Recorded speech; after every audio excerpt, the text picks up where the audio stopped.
Hello, and welcome to this week's edition of Craig's Critique. This week's new film release that I went to see was, Kingsman, The Secret Service. Nice to see it on a advanced screening, so nice to see it before the UK public, and it's not out into America for another couple of weeks, so we've got a good head start ahead of people here. And let's start with how it opens. The film opens with an evil assassin using her sword, prosthetic legs, to slice a spy in half. Yet somehow produces no blood in that action. And I think, you're in for some truly ridiculous action and entertainment just by the opening scene alone. Kingsman provides it by the absolute bucket load. If there's no bucket load of blood involved at all. This film somehow manages to be a 15, despite the countless bodies piling up, but blood failing to show for it. It sounds like I'm on some sort of form of bloodlust, but it does slightly irk me sometimes when this amount of violence doesn't show the actual consequences in a way, in terms of the actual practicality of what would happen. You see little bits here and there, but there's nothing right there in your face. Yeah, interesting. It's fair to say Tong is firmly in cheek with Matthew Vaughn's new film. He obviously he turned down X-Men Days of Future Past in order to do this, and that is some statement, I suppose, from a director. You've effectively reignited X-Men for a new generation, and then you decide, I don't want to be the major driving force behind this, which I kind of respect to a point, because he doesn't want to get stuck in that big studio gig, and he wants to do smaller films like this, where he has more creative control. He's working again with Mark Miller, who he worked with on Kick-Ass, and Jane Goldman. So it's a good familiar knit of people he's been working with.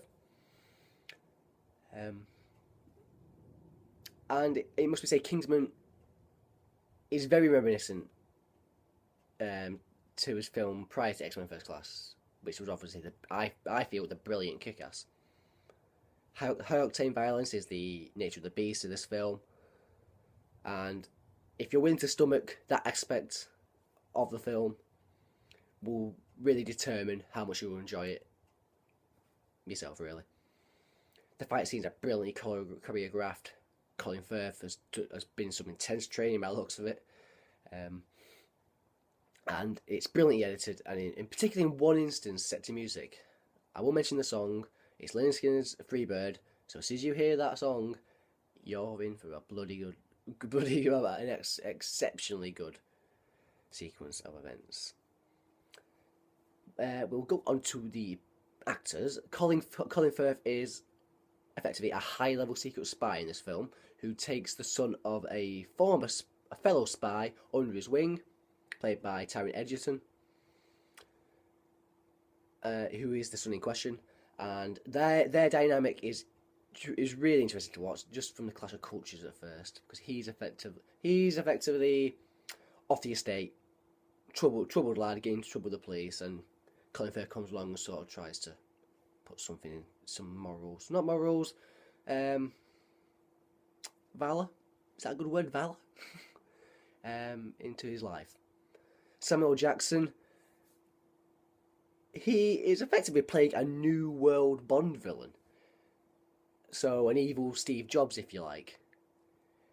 And my word, he's bloody having a good time of it. In every scene, you can just tell from the way he... I know Sam Jackson does a lot of films, and that's one of his criticisms. He does way too many films, and he takes the paycheck. This one, my word, he's taking the paycheck. But he's bloody having a good time, and you have a good time because he is as well.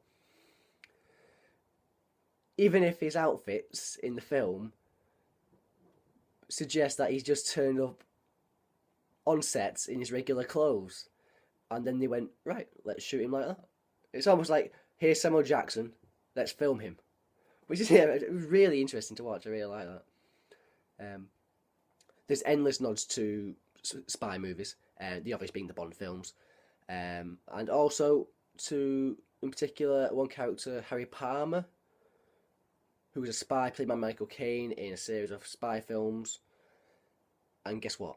Michael Caine is only the head of the Kingsman organisation, of course. It was like when Sigourney Weaver, it's like Sigourney Weaver's bits in Paul as the big guy, as a nod to science fiction fans everywhere. It's almost like this is a nod to all spy fans from around the world. So it's that sort of stuff I love, absolutely love it. It's taking what's been before, saying we like what you did, we're taking a new slant on it. But it's nicely moulding the two things together. I'll end it on one thing. It's pretty much the wry wit and humour, more than anything else, is what wins you over in this film. From the initial battle of classes, like I said previously, to the unconventional plot turning points. And I'll end this particular bit with a line that you'll be speaking yourself, I think, after the film, by saying, remember, it's not that kind of film. There we go. Kingsman. Secret Service. Great film. Go watch this film. Britain and American audiences, watch this film. It's brilliant. So we'll go on to where we're going on to now. We are going on to Donnie Darko as my classic film re-evaluation of the week. If Kingsman was an easy one to review, Donnie Darko was a bloody pain in the arse one to review. I saw it a long time ago, and once again, I had a rewatch of it just to see if I could gauge not what's going on, just have a new perspective of the film. And it's fair to say this mind-bending genre-smashing film, which is what it was at the time, it was one of the ultimate sleeper films, and it grew a cult audience over years. And I find it highly important myself, not only for its depiction of an American high school. Its representation of its depiction of a high school, by not presenting it in the stereotypical way, and in that genre of films where it's become so too cliche, John Hughes films are great, almost like it's a John Hughes high school sort of film. It's not a John Hughes high school sort of film. Obviously, it's not even a comedy either. All those elements of comedy in there. But yeah, it's a good new. Well, it was new then. Perspective on that genre. It was obviously Gyllenhaal's breakthrough role, and he nails it as the intellectually starved, but also disturbed teen who witnesses, and this is obviously where it gets weird, and as we all know the story, he witnesses and follows a large bunny called Frank one night, who tells him that the world is going to end in 28 days. This premonition saves Donnie's life, Gyllenhaal, and he returns home to find that a plane engine has fallen from the sky and destroyed his room.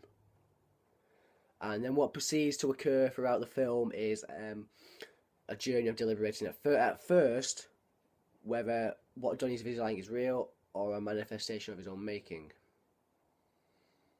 The supporting players in the film, it's an embarrassment of riches, really, when you actually look back at it. Mary McDonnell was his mother, Maggie Gyllenhaal was his sister. Well, not hard casting that, really, is it? Catherine Ross as his psychiatrist, and a young and affecting Gina Malone as his friend/girlfriend. And then Drew Barrymore as well as his English teacher, and most affecting of all is Patrick Swayze as a self-help peddler who works his way into Donnie's school with interesting results, it's fair to say. Donnie Darko for me is what happens when you try to give a bit of convention, and I use convention in the loosest possible term, to a David Lynch film. Lynch has this thing to all his films that below this seemingly pleasant society, there's disturbing goings on, which can, in this film, and also can and cannot, emphatically cannot be explained. That's a perplexing statement, I suppose, isn't it? If I don't know if I read that right. Yeah, so I'm losing my thread again. I hate it when I do this. I'll end Donnie Darko on this statement. It's something I've wrote. It's not. It's something I'm reading now effectively this time. I put like Donnie Darko is one of these. Is one of those moments in time films. No pun intended. For those who've seen it, it surfaced and disappeared. It surfaced and disappeared in a heartbeat. Yet somehow it beat its own mixed genre. Its own mixed genre marketing troubles to come out with a huge cult following, which only continues to grow over the years. Whether you go along with the absurd nature of the film depends on your own suspension of disbelief, really. I think it's a showcase of what cinema should be. A blank canvas, for a new writer, stroke director, who doesn't have to convene to any conventions that are already out there in the film community. Simply put, Donnie Darko is a bastion of creative cinema, and I don't think there's anything better I can say other than that last line. It is a classic because it's the way it challenged film genres, and I'll send it there. Yeah, Donnie Darko, definitely a classic. So there you go. Kingsman was the film of the week. Go watch it, everybody. And Donnie Darko, lots of people have seen this film, but it's worth another trip just to have another look at it and try and read new things into it. Yeah, those are my two films this week. I will hopefully see you next week. This was Craig's Critique, and goodbye, everybody.